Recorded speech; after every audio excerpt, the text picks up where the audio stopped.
Hello, welcome to Libra Philippines. So, reading to for Libra, Sun, Moon, Rising, Venus, and Jupiter Libra. Take only what resonates. Kung hindi ka nakakapagpa-personal reading pa, pwede ka magpa-personal reading kay Jing Tarot Trader. Friend ko yun, guys. Hindi po ako yun. Hindi ako open pa sa personal reading ngayon. Pero kung mag-open ako, i-announce ko po yun sa TikTok. So, i-follow mo na lang din ako sa TikTok, Unicorn Princess Tarot. Let's start your reading, Libra. What do we have here for the sign of Libra, please? For Libra, please. Spirit guides, angel guides for the sign of Libra. Okay, thank you very much.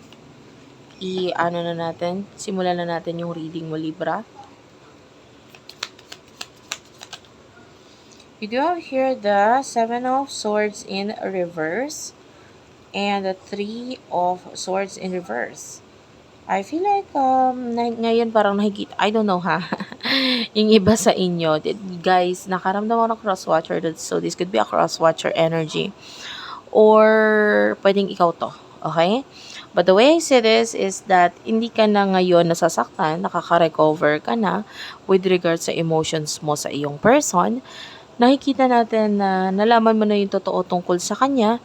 Maaaring noon nasasaktan ka, pero ngayon, all you want to do is to release, to have this kind of freedom sa person na ito, and focus on your goals. Gusto mo maging successful, so nag-focus ka sa opportunity, sa goals, money, and may mga ideas ka ngayon na gusto mong ilagay sa katotohanan or isakatuparan. You are a very loyal person. Pero maaaring itong person mo ito, nakitaan mo siya nang hindi kasi siya invested sa connection ninyo or pwedeng sabihin na natin nakita mo na kung ano yung totoo sa kanya, kung ano talaga siya as a person. And I feel like you are this person na gusto mo nang i-release itong person na ito na parang feeling mo hindi mo kasi siya deserve. Hindi mo deserve yung ganitong klaseng person or hindi mo deserve yung klase ng pagtatrato na ginagawa niya sa'yo. So, for now, you are focusing on your goals, you want to be more successful, and yun na lang muna ang focus mo. So, for some of you, might be hindi ka pa, um, talagang nakakapag-usap ng literal dito, o hindi pa kayo nagkakaroon ng pag-uusap nito person na ito wherein sinasabi mo lahat-lahat sa kanya, so wala pang nangyayaring ganun. But I see that this connection might be ginagamit mo lang muna yung utak mo sa ngayon. Okay? So, how about this person? Sino to person na kakonect mo, Libra? Hindi ko kukunin yung masyadong marami. Yung nag-open kanina. But rather, kukunin ko lang yung mga nalaglag. You do have here the Two of Pentacles. Okay, meron siyang mga pinapriority sa ngayon sa totoo lang, And I feel like this person is feeling insecure. Kaya niya ginagawa yon or kaya siya ganyan kung ano yung pagtrato na ginagawa niya sa'yo. Kasi ang totoo niya, i-insecure siya, no? And I feel like this person is a good manipulator. So, pwedeng minamanipula ka niya or sa connection na ito, pwedeng siya yung nagdadala ng connection na ito. In a way, dahil marami siyang insecurities. Parang feeling niya, marami pang kulang, kaya hindi pa siya pwedeng mag-take ng risk ngayon or this person is having contemplation, pag-iisip sa mga ginawa niya at sa mga hindi niya ginawa. Pero feeling niya, kung may gagawin man siya, hindi hindi pa sa ngayon dahil parang kulang pa. Okay? But, this person, medyo, siya ngayon kinokonsensya siya or, yun nga, lagi niyang iniisip yung mga bagay na you could be dealing with a person who's currently stuck, sa kanyang pag-iisip. Hindi niya alam kung anong gagawin. Anyway, anong emotions mo towards this person? Emotion mo para sa taong to.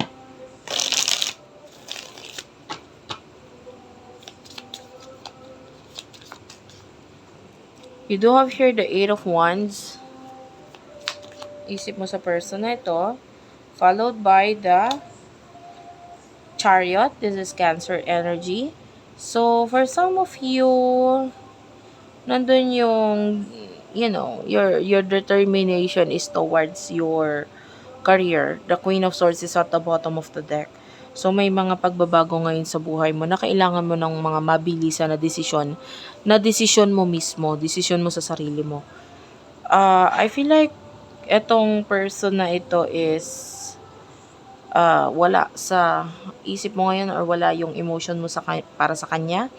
Kasi ang focus mo nga is to be more, you know, to be more successful, more on money. Ayan, nag-iiba ngayon yung direction mo and sa ngayon parang ayaw mo nang isama itong person na ito sa kung ano man yung mga plano mo. So, ano namang emotion ng taong ito towards you, Libra?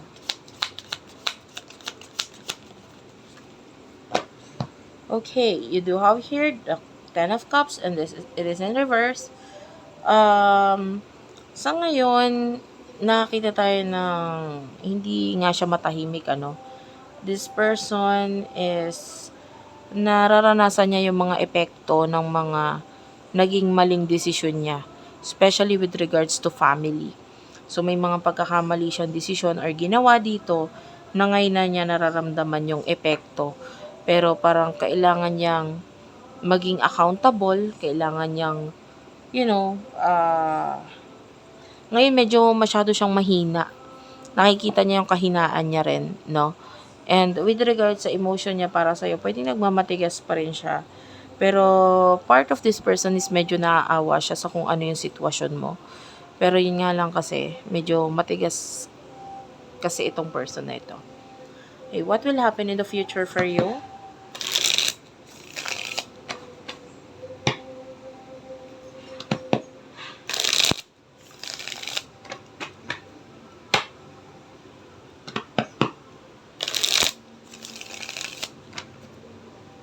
For the sign of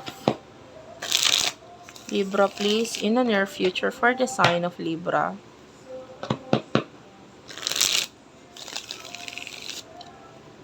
Isang shuffle na lang, guys.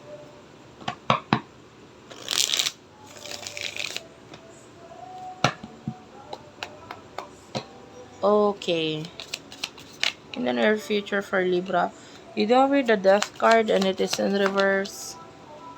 Then, this is the Fool in reverse and the Emperor in reverse. The Four of Cups, the Queen of Cups, I'm sorry. And the High Priestess is here. So, ang mas nanonotice ko kasi ngayon is yung number. And actually, if you would look at the number here, you do have here 444. Yan. Actually, 444. Ito. I don't know if it's clear kasi nagre-reflect yung light sa cards. But there's this 444. And then 4 din itong nandito sa taas. So, there's this 4444.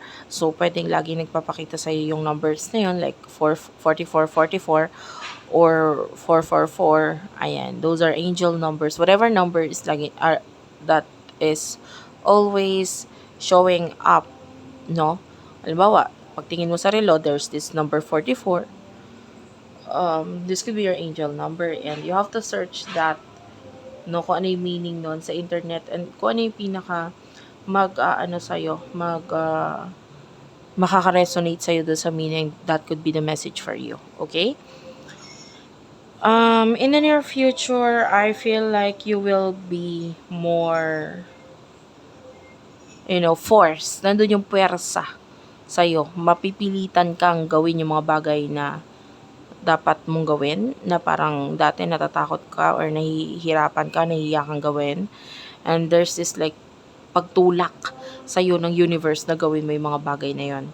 And with the Fool, I feel like there's this feeling na hindi ka pa rin makapag-decide in the near future regarding your choices. Pero, hindi ka lang nagtitake ng risk pa kasi nga hindi ka makapag-decide. But I can see that there's a decision to make in the near future. The High Priestess is here, so this is showing us you should use your common sense, no? In a way na pwedeng pagdating doon sa desisyon, or sa dapat mong gawain, kailangan tignan mo rin yung perspective ng iba or tignan mo rin kung ano mararamdaman or magiging tingin ng ibang tao. Hindi ko naman sinabing itanong mo eh. Pero maaaring ilagay mo yung paa mo sa kanila. Tama ba yon? Or lumagay ka sa sitwasyon nila. Maybe if you're thinking about something regarding a business, no? You think of yourself like you are the customer. Yan. Para dun sa ang usapin ay pera. Kasi more on yun naman talaga ang focus mo eh. If you are the client, tignan mo yung sarili mo as a client and then tignan mo kung tama ba yung ginagawa mo. Kung ikaw yung kakausapin mo yung sarili mo, for example, magugustuhan mo ba yung maririnig mo or sinasabi nito? Okay, so it is like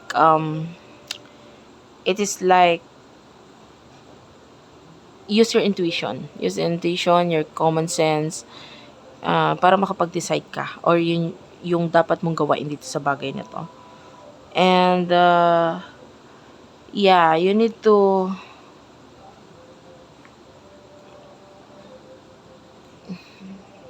especially sa mga new beginnings, I can see new offer sa'yo, pero gamitin mo rin yung lakas ng intuition mo regarding that offer. Hindi ko sinasabing pangit yung offer or hindi dapat tanggapin, but rather use your intuition, yung pakiramdam mo. If you feel like may mali, maaaring may mali nga talaga doon sa offer na yon. And then, pagdating sa person na ito, I can see immaturity. I don't know, the emperor is in reverse. So, there's in the future energy of your person na nagiging immature siya. Possible na there's this feeling na parang i-imaginein ka pa rin niya in the future dahil wala ko nakikitang action sa kanya eh. These are the actions of your person in the near future, wala. More on imaginations, etc. Masyado siyang matigas to the point na hindi niya kayang maging mahina even just for once para sa connection na ito. Okay? To work out or whatsoever. So, yeah. I highly suggest that you focus on yourself na lang. Focus on yourself. Focus on your career, etc.